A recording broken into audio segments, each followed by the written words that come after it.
Welcome back to the podcast. I am your host, Andy Storch, and I am excited that you are joining me today for a conversation with Andy Paul. And Andy is the founder of The Sales House, the first all-in-one modern sales education platform for B2B sellers and sales leaders.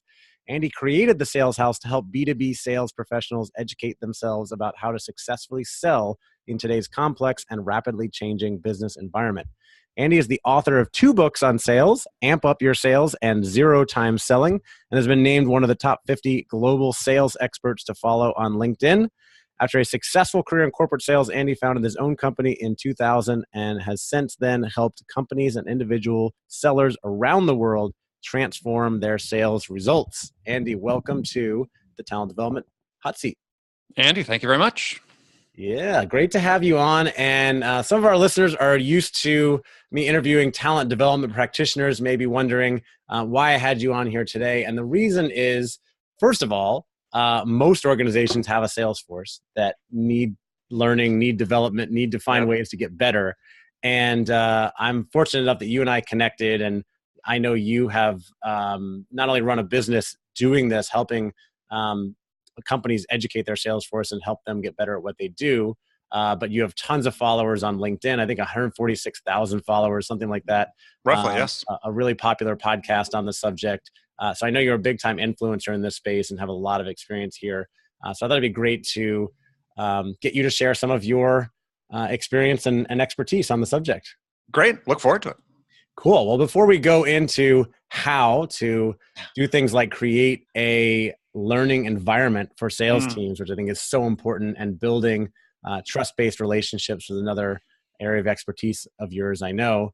I'd love to start with a little bit of background and share how you got to where you are today.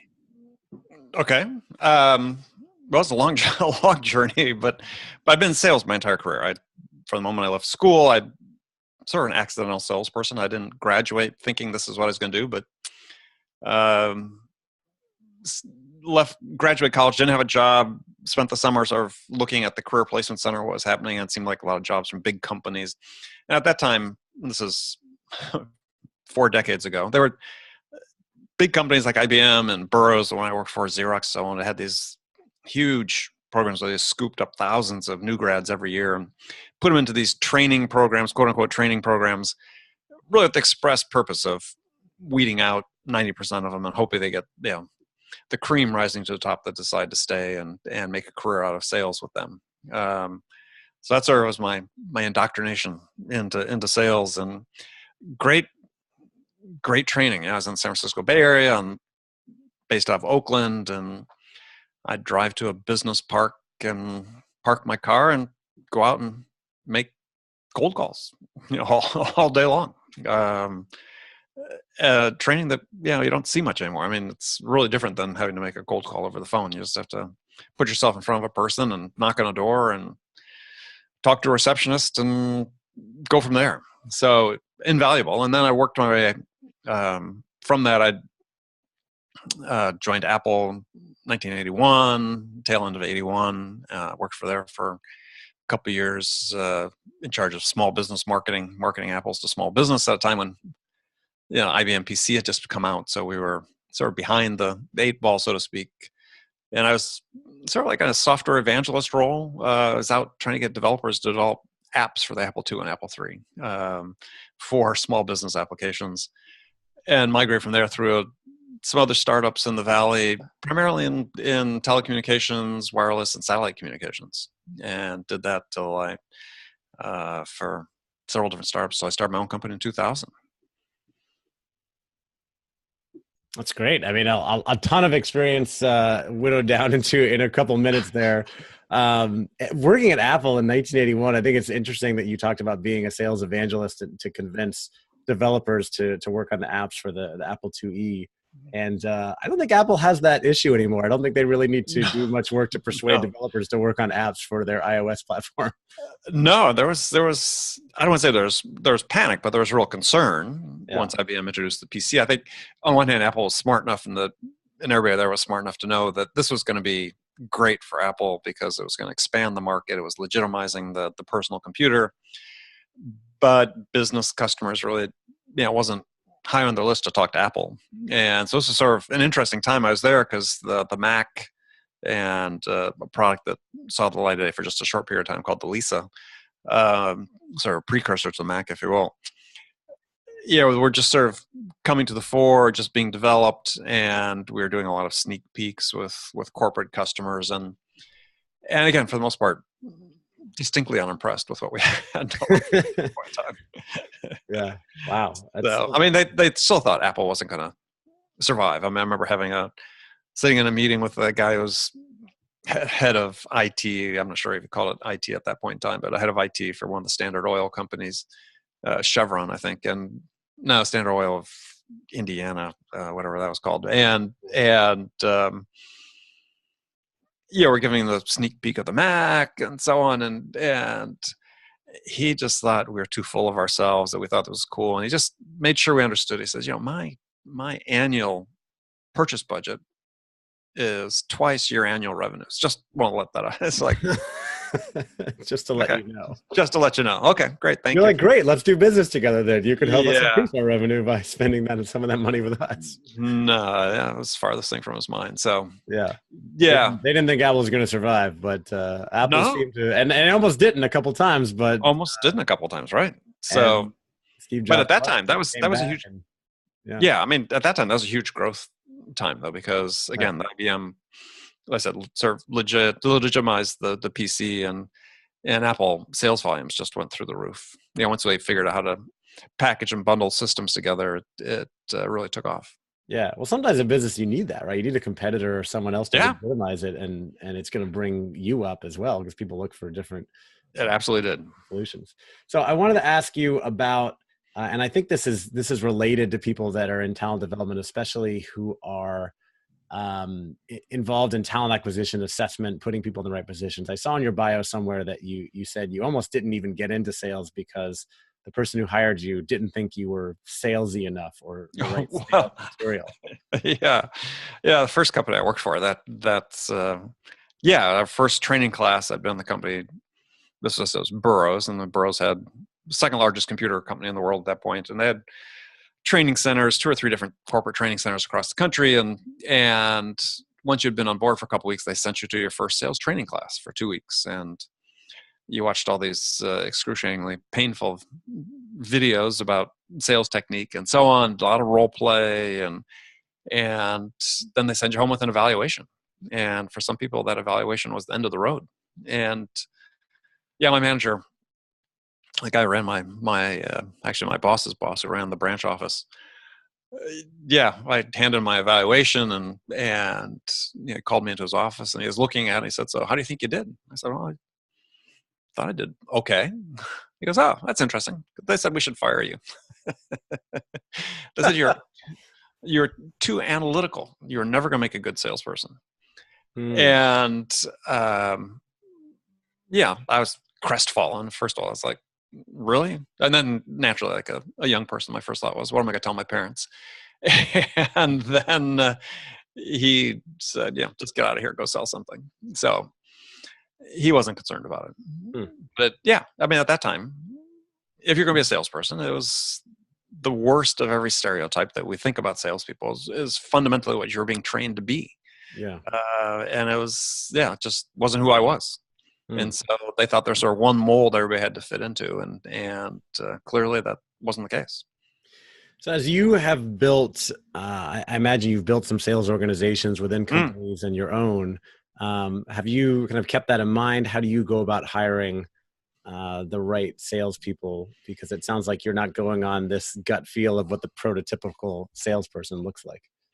Yeah, well, I mean, my process, like probably everything I've done in my life, has evolved over time, and we've all made mistakes. But I mean, today, what I focus on, and not just today, but starting quite a while ago, is try to set up a process that has data points in it that sort of take the emotion out of the hiring.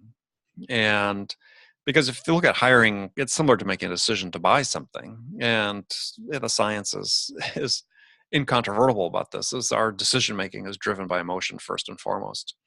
And So what we have to do as much as we can in sales hiring, as well as hiring in general, is how do you take that emotion out of it? How do you mitigate the emotion that invariably comes in?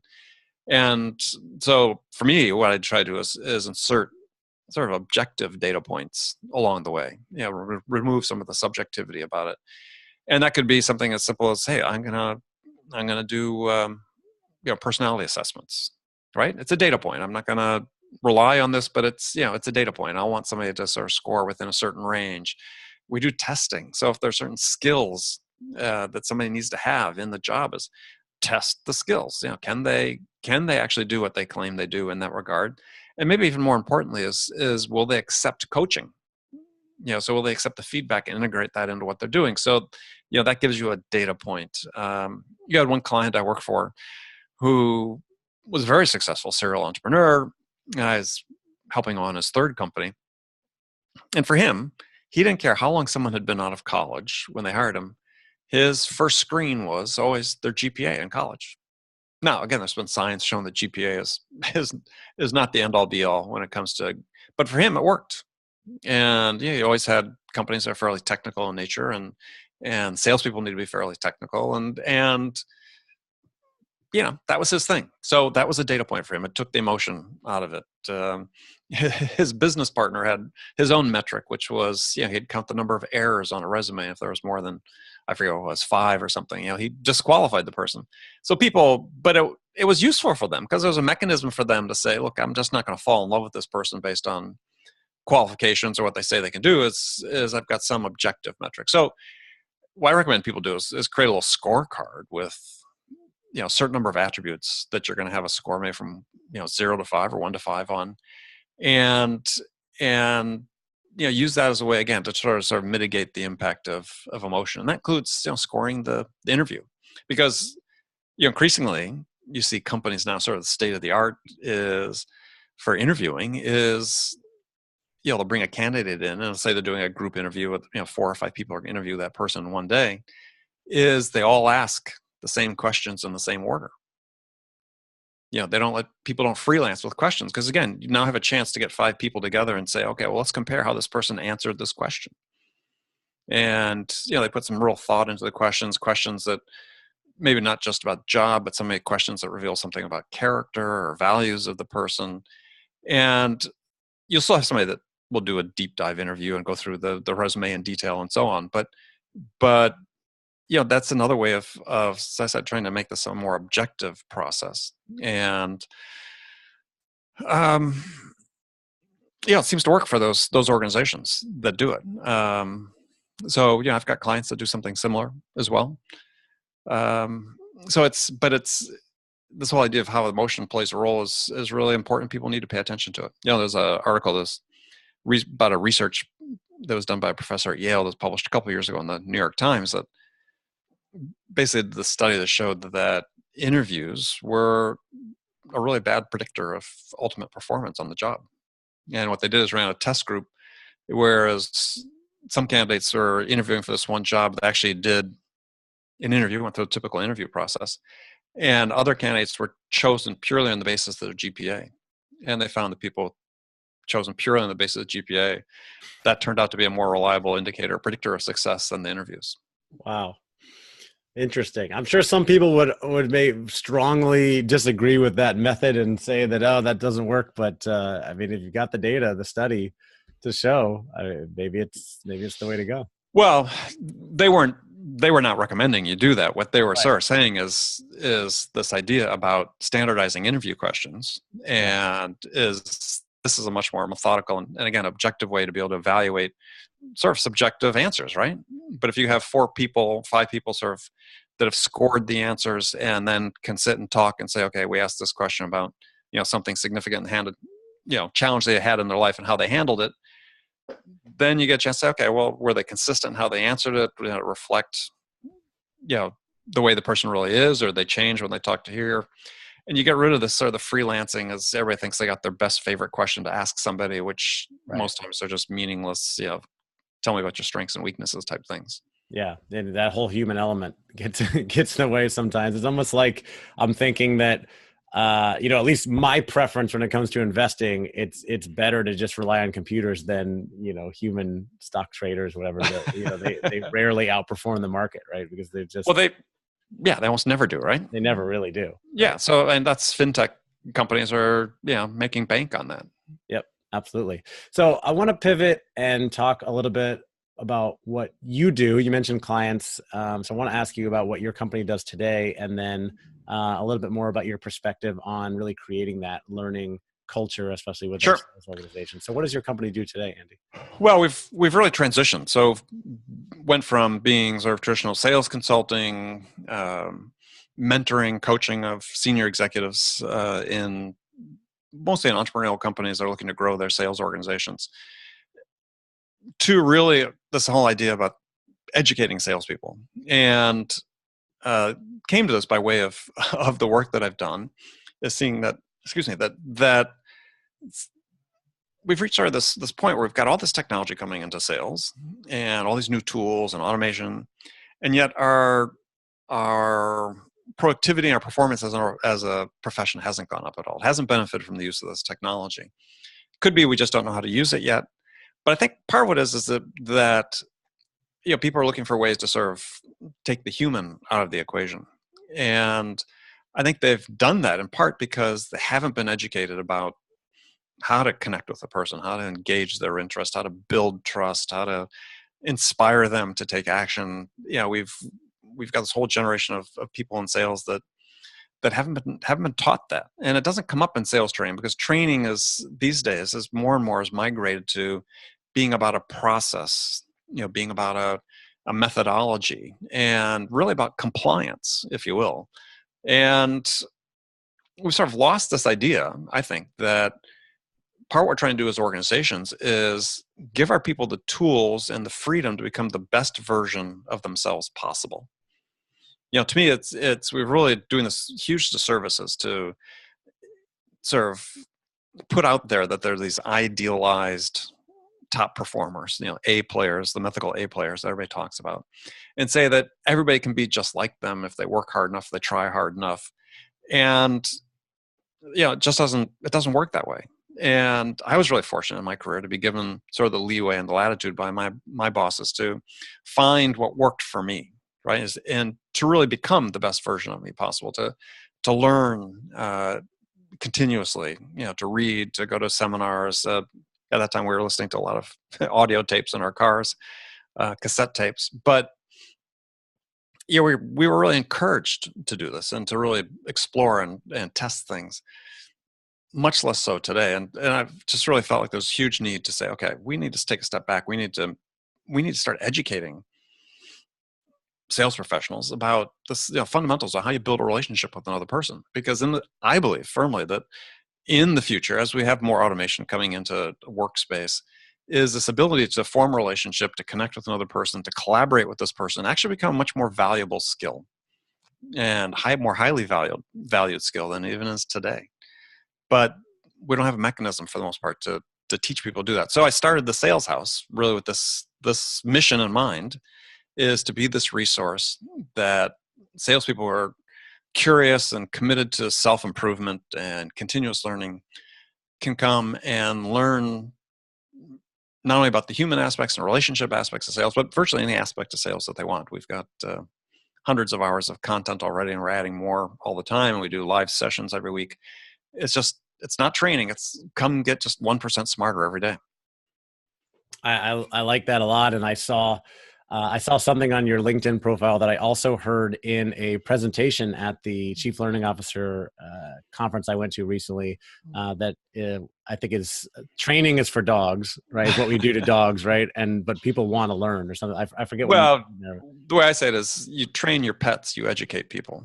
Right. And I find it sort of ironic that some of the most innovative parts of our economy and the Silicon Valley and the software as a service fields that these entrepreneurs, these incredible entrepreneurs that are innovating and disrupting these markets, but to get their products into the hands of customers, they're using these most rigid compliance-based sales processes that really don't provide individuals the opportunity to, as I said, become the best version of themselves possible. I really have a hard time with so much of the literature about, greatness, right? Everybody has got greatness and da da da da. Is, my definition of great is someone, as I mentioned before, becoming the best version of themselves possible. To invest.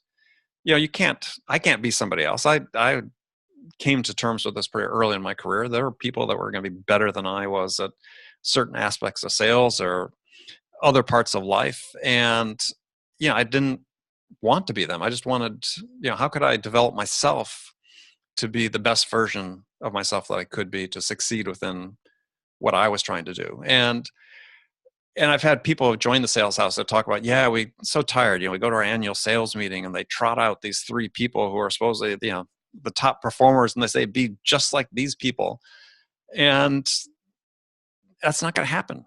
That's not how we develop talent. We develop people to become, I believe, somebody can consider themselves a success if they are working up to their potential, if they are investing in themselves to continue to develop their skill set. And there may be a certain point at which they reach the limit of their capabilities. That's great. I hope everybody gets there. But we just have to create an environment, I think, at a corporate level to encourage people to do that. And I see that missing. And I've seen very few organizations that are really committed to that. Yeah, I love the mission there, because I'm really big into personal improvement, personal growth, personal development, whatever you want to call it.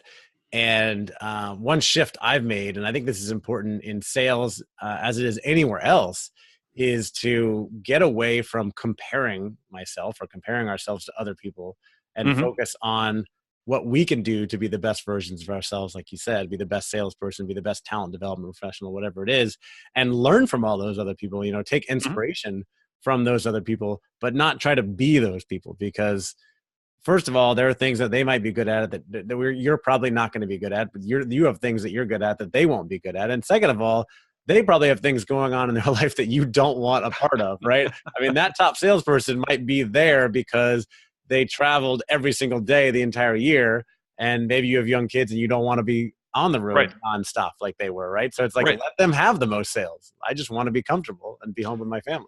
Well, but this is where I think organizations really are doing a disservice to those people, right? I mean, I think that in most corporate America, this idea of being good at something has become a bit of a pejorative, right? Oh, he's good. Well, good. I mean, look up good. Good is good, right? You want to be good at something, but we tell somebody they're good now, you're average. Yeah. No, good's always above average. If you're good at something, average is average. Good is better than average. We want people to be good and take pride at being good. And I see in organizations, it's like, if you're not great, then you're nothing, right? I've got my A players and you're no good. Right. And it's like, but I've got a guy as a lifelong salesperson. Hey, he's good at what he does. He takes pride at what he does. He's invested in himself. Yeah, his upside may not be the same as these other people. Right. So what? He's still a valuable member of this organization. Yeah. Yeah, we seem to have managers that just been trained now to think, oh, yeah, he's a B player. Stop calling people A players and B players. Completely worthless terminology, right? Yeah. You have people that perform at a certain level, fine. You're always going to, any organization, you have people that differentiated levels of performance, but you value them all, and they may have different differentiated targets. Right. And if they can succeed at that level, fantastic. Value them, praise them, keep them around. Right. And if they're not valuable, then work them out, right? I mean, if your organization changes and they lose their value, then okay, switch it out. I mean, I remember reading a story not that long ago about, but somebody was talking about Robert Mueller when he was the special counsel, when he was in the FBI and was taking over the FBI office. Somewhere his process, he'd go and evaluate people, but he was usually brought in to do a turnaround, and he would basically routinely sort of fire everybody in the office because he said, this office is performing badly. You must be performing at the limit of your capabilities. Thus, I'm just going to start over. I don't think I buy that. Right? I don't think you make assessments that easily on things. And again, people fit niches, and every organization is going to have niches. If you want to grow your sales year after year, you can't do that purely on the backs of the top 5% or 10% people who may be producing 70% of your sales. You still need the middle class, the good players to produce reliably and consistently as well. So take the time and develop them. Yeah, and that may be true in other parts of the organization as well, because you're going to have those A players. I'm using air quotes. You need those good players as well, who are going to be in there. So you talked about how you're helping people build relationships, and that's so important in sales, and I think all of life these days, and getting more and more important as things become digitized. And you mentioned AI, and robots and computers are doing everything. And I personally think that every step that we move into the future doing that, personal relationships become more important, and being able to build those personal relationships. So you mentioned effective trust-based relationships. What are a couple of the key components in how you help people develop their abilities there?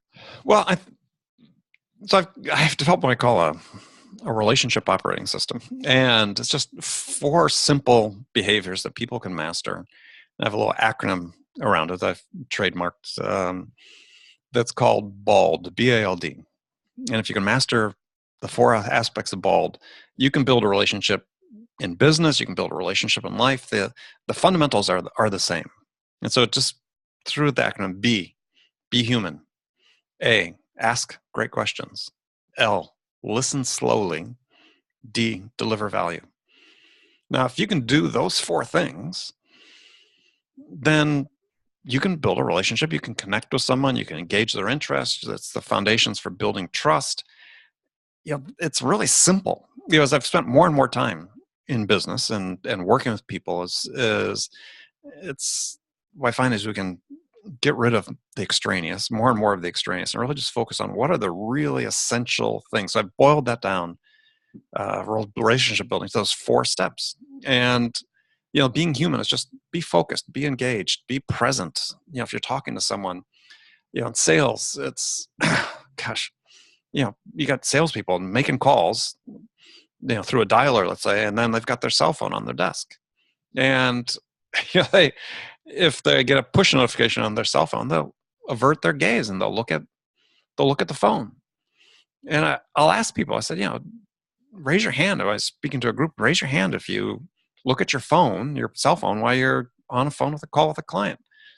And this one client, about 100 inside salespeople, they all raised their hands. And I'm like, think about it. I know when I'm talking to my wife on the phone, she can tell the split second when I start checking my email. I tell you, the customer can do the same thing. Right. They know when you're not focused. So, you spend all this time and effort to finally get in front of someone, and what you're going to do is let yourself get distracted by somebody updating their Facebook. It's just craziness. Or, just not focusing on creating a positive impression, not being prepared, or talking about themselves. You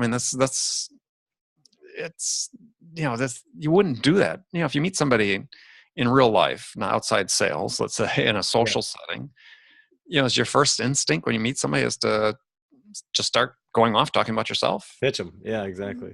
Probably not. No. But this is what people do in sales. So as they just got to be a human being, and asking great questions is just simple as that. It's just keep the focus on the other person's. How much can you learn? And there's simple drill you can do. I call Ask 5. Is if you meet somebody in a social setting, this is how you can practice it. Is can you ask them 5 questions about them before you have to say anything about yourself? If you can do that, it's a great little skill to develop.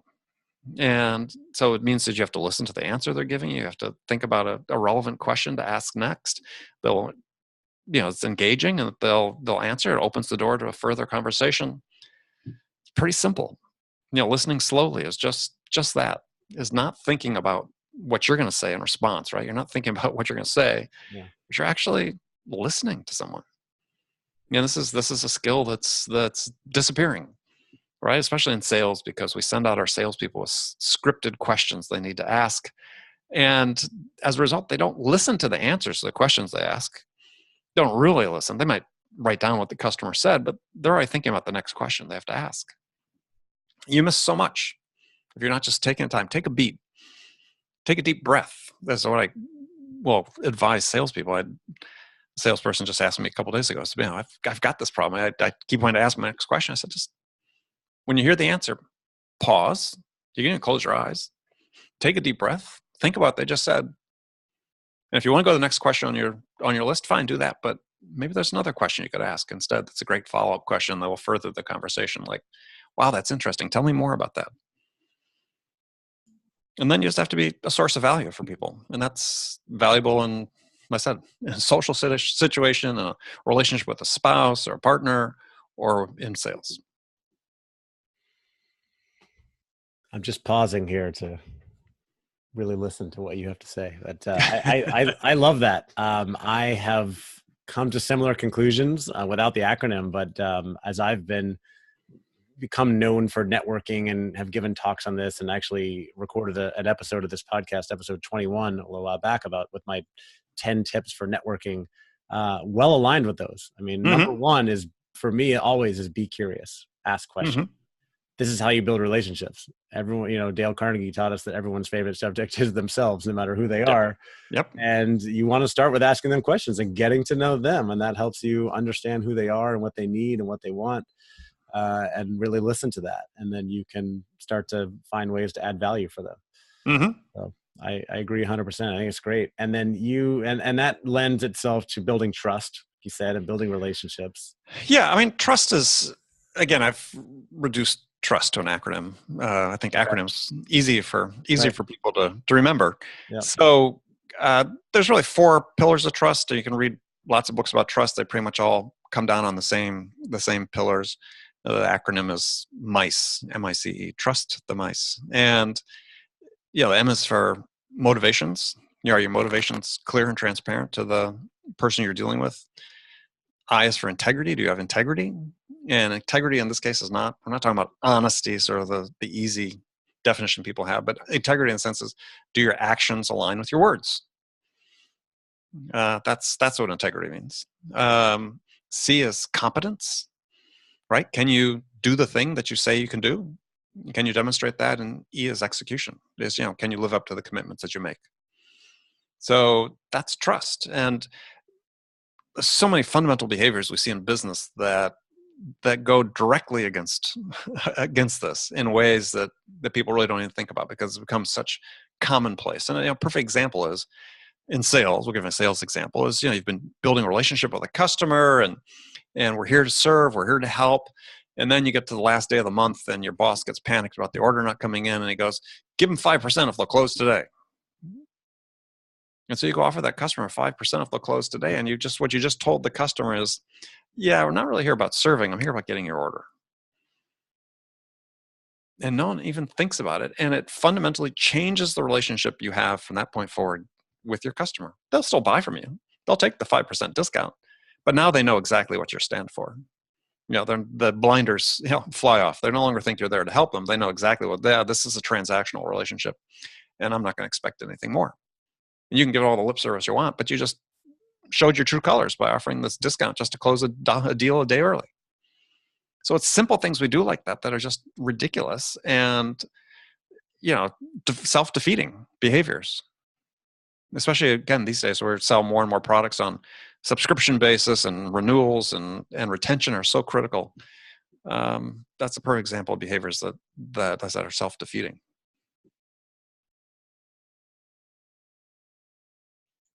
Really powerful stuff right there. I like that. I'll have to remember that. The MICE acronym: motivations, integrity, competence, and execution.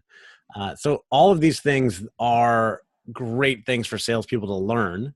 And so it's important to them to keep learning, like anyone else, and be in developing. And most of my audience are in talent development, whether sales enablement or some other area where they're helping people learn in the business and trying to create that learning culture. Some companies more advanced in that than others. How do you create that consistent learning environment for a sales team? Well, and this is really problematic, right? I think you and I sort of talked about this through LinkedIn messaging when I first reached out to you about the podcast. Is companies find it very easy to sort of give lip service to this idea that they're creating a learning organization or a learning culture, but they don't put their money where their mouth is. And I had the pleasure a couple of years ago of interviewing some executives. So I thought really they're doing a good job of truly implementing this. And these are entrepreneurs that are developing, growing successful companies that are growing very rapidly. And what they're doing is saying, yeah, learning is really important to us. And so we're going to set aside time in our business day, every day, to learn. Work stops, we learn as an organization. And so what they'll do is they'll, in some cases, they'll have like a corporate book club. Everybody's reading the same book at the same time. They're going to stop for half hour and they're going to all read. And then they get together on a periodic basis and talk about it.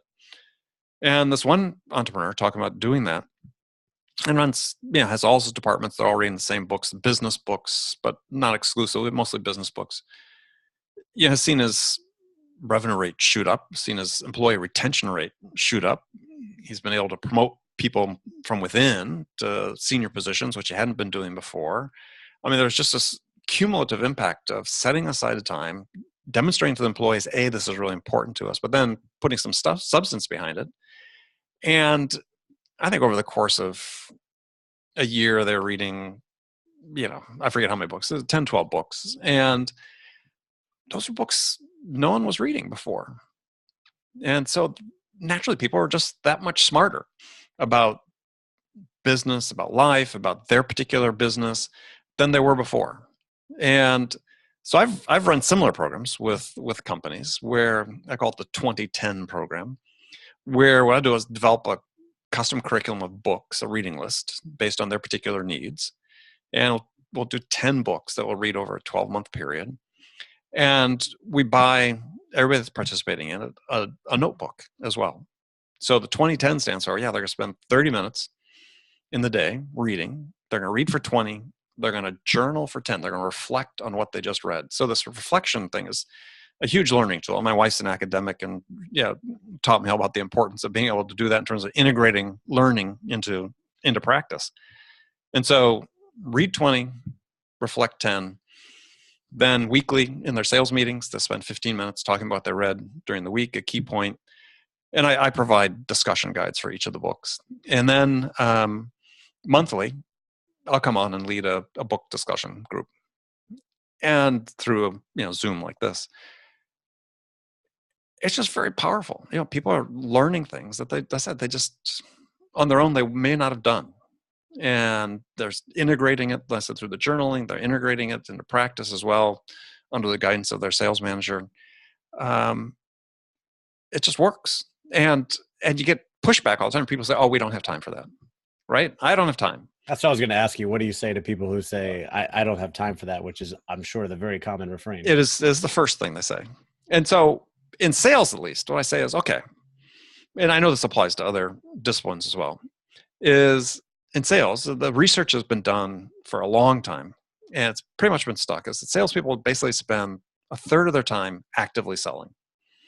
And there have been people that have been attacking that number and trying to improve it for decades. And I don't think it's ever going to change, right? So just assume we got a third of our time spent selling, actual selling, and the rest of the time could be, administrative tasks, could be, coming up with content or modifying content that somebody else produced, or who knows what that salespeople are doing. I mean, I know, but a long list, right? The fact is there is time in there. It doesn't take away sales time. There's time in there. And I can go through the math. I've got a little slide I can show people. You've got nothing but time is fundamentally the answer. Yeah. And the impact, as I said, is so substantial that, a firm believer, Brian Tracy talked about this, as Brian Tracy said, if you read a book a month in your field, within 12 months, you'll be in the top 1% of earners in your profession. And I think there's some truth in that. I mean, not everybody can get into the top 1%, but just the impact of just learning and being exposed to material is just so substantial. So what are the benefits a company gets? Well, you get smarter salespeople. People are going to go out and try new things. people that are inspired to a different tactic, a different way of connecting with a person, another human being, a different way of presenting whatever the topic of the book is. They're just that much smarter. And what do you do with that? Well, the benefit accrues to you. Yeah, that's powerful. I believe strongly in that, but it's so rare that you would hear of people, well, I'm going to take time out in the middle of the day and read a book. I have Right. so much work to do. I have to answer all my hundreds of emails. I can't be doing that. That's crazy. Right. Yeah, you're But talking about people learning and growing and getting better at what they do. right. And so, you could, and the cost of doing that is minimal. Yeah, what I charge an organization for doing that is roughly the same as they could pay me to come in for 1 hour and talk, right? Companies pay me 12 to 15 grand to come in for an hour and give a keynote to their sales team. For less than the cost of that, you can put together this learning program where you educate everybody continuously throughout the course of a year. And so, I've gotten to the point with clients when they hire me to speak, because I won't do one-time talks. Well, I'll say, yeah, come in, we'll do that, but you also have to agree to do these reinforcement activities as well. Otherwise, it's just a waste of your time and money. Yeah. So, one good reinforcement activity is this 2010 program. What's it cost you? The cost of some books. It's not costing you valuable time, because it's time they're not spending selling anyway. And if you look at other professions, I mean, how much time in general are people spending on social media at any job in this country every day? I mean, it's been documented. I forget what it is, but it's fairly substantial time. Yeah. That's time people could be spending learning. Right. And so instead of, when you had somebody on your show before and they talked about their global learning day, and I was, being somewhat cynical about that. I am with a reason, because companies want to check a box. They do it with training all the time. We're going to check a box. Yeah. Okay, we took care of training for this year. We brought Andy in to talk for an hour. It's like, seriously? We had one client, which you can do, by the way, if you want. No, just well, yeah, you're welcome to do that. But I had one client. I was talking to him about it, and he's like, before they'd hired me, he says, my sales team doesn't really think training is very valuable, so we don't do much of it. I'm like, say what? They don't think it's valuable, so you don't do any. Well, have you ever thought about the fact that you're just approaching it the wrong way? Right. Make it about education, make it about learning, make it fun, turn it into a game. Yeah. There's tools out there. You can do platforms, you can do QStream and others. I mean, it doesn't have to be the way it is now, but for 99.9% of companies, it's like, we're just going to check a box somewhere, obligatory, and we've got this tiny line item in our budget. Make it a priority. Put it part of every day. People are going to get smarter, and you'll be way better off. And get people excited about it. And to your point earlier about pets, don't call it training, right? Call it something else. I mean, it's education. We're educating. We're getting better. Growing. Well, and again, you're not teaching a skill. What we're trying to do, I think, is give people new perspectives. We tend to think, there's only a few people, and if we look at a sales organization, there's only a few at the top that are real thoughtful, deliberate. No, that's not true. Everybody's thoughtful. Everybody's capable of learning. They'll have varying motivations, of course, but that's true of any distribution of people. But most people are going to learn. They're anxious to learn new things, but they think that's the company's responsibility to do it. To tell people they have to go do it on their own time, that's tough. And there's lots of competition out there for people's attention, more so than ever. It wasn't like 20 years ago where we only had 100 TV channels. Now we've got infinite number of channels and infinite number of sources of programming and so on that capture people's attention. That's why I think more and more it needs to come inside during the workday, because then you got people's attention. And why should it be the individual's responsibility to develop themselves in a way that's going to benefit you as an organization? You invest in them as well. Yeah.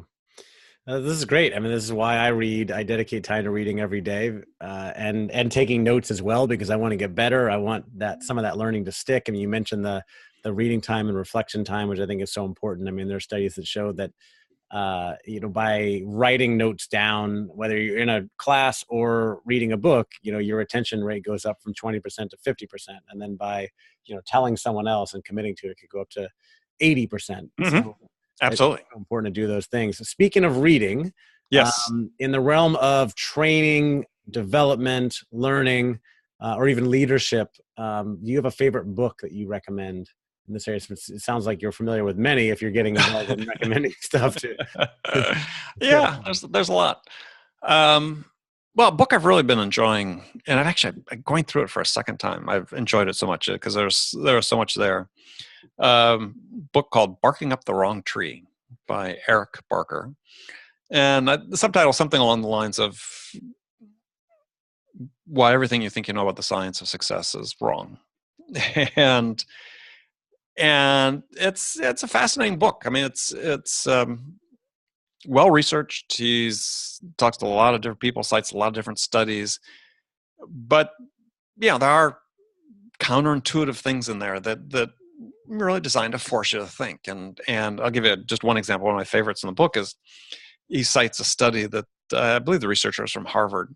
It was about class valedictorians, and so they did this sort of long-term study of high school class valedictorians because they wanted to see how they performed once they got out of school. And what they found is that, those people who were at the top, the absolute pinnacle in high school and sometimes in college, actually, didn't reach the pinnacle off most of the times when they got out of school. And the reason being is that these were people who were very good operating within a tightly defined set of rules. In high school, you know what the rules were to get to the top. And, there's very little ambiguity about it. In college, somewhat the same thing. Get out in the real world, that's not the case. Right? There's a lot of ambiguity, and the ability to be more adaptable and flexible are more prized and rewarded. And it's not the valedictorians didn't do well, they just didn't achieve the same level of success on balance. And it's fascinating when you start to think about it, because it gets to the point I was making before is, we are increasingly, in my view and what I see in sales in particular, is, training generations of clones in sales. That's the ideal thing, right? I have the technology now to record every conversation that exists in sales and do keyword searches on and correlate those to ultimate customer, because I can tie it to my Salesforce and see which orders won, so I can tie, keywords used to ultimate outcomes. And so I'm going to take that for my top performers, and then I'm going to tell everybody else, look at these. These are the words you need to say in this sequence at this time in the deal, blah, blah, blah, blah. Be just like Mike. It doesn't work. It does not work. Instead, we got to say, how do we make John the best version of John possible? And we're getting away from that, as I mentioned before. I mean, I benefited from that type of environment.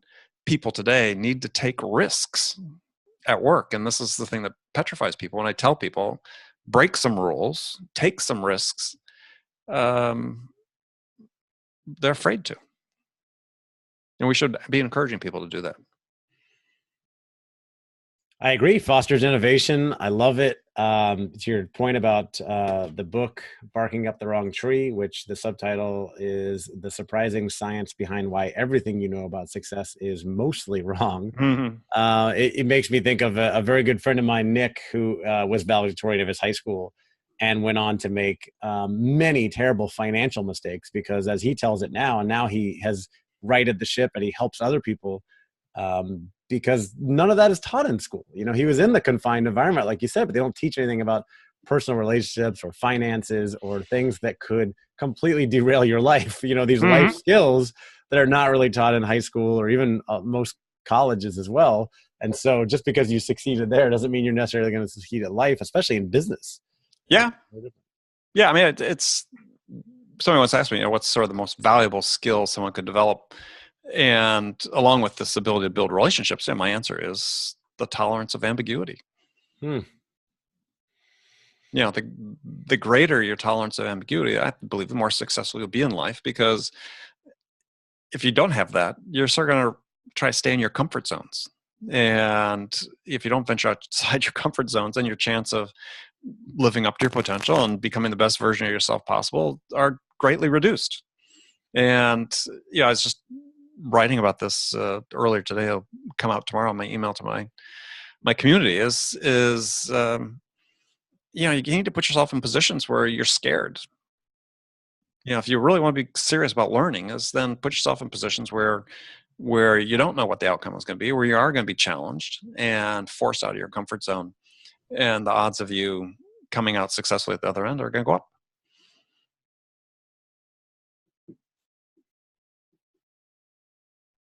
I like that. Be comfortable. Be comfortable with ambiguity, and you talked about taking risks. And I mean, really, I hear this a lot, and I try to focus on it. That growth happens on the other side of discomfort, right? So getting out of your comfort zone is where we often improve. And so I try to use that growth mindset to get better every day. So a lot of great advice in this interview, Andy. Thanks so much. For anybody listening who may want to get in touch with you, what's the best way for them to do that?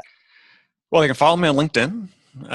That'd be great. Which I highly recommend, by the way. Andy has a lot of great, insightful posts every day. And I've been watching you and just trying to learn from you and emulate as I go about doing the same thing. Oh, well, thank you very much. Yeah, so connect with me on LinkedIn. You can reach me at andy@thesaleshouse.com. I urge you to come to the Sales House, and that is thesaleshouse.com, and explore it. It is to my mind, and others as well, is a great educational resource. We've got, as I mentioned before, we've got hundreds of hours of courses and content there right now on virtually every aspect of sales. Every week we have live coaching, group hours. We just did one earlier today. Almost every week we're having live workshops where guest experts come in and solve a particular challenge, sales challenge. So it's just a vibrant community that we're building, and very expensive, $1 a day. So it's well worth your investment to come in and get just a little bit smarter every day with us. I like it. Andy, thanks so much for coming on to the Talent Development Hot Seat, sharing your wisdom, your experience. I definitely appreciated it. I hope our listeners as well. So thank you again for coming on the podcast. Well, thank you. All right. Take care.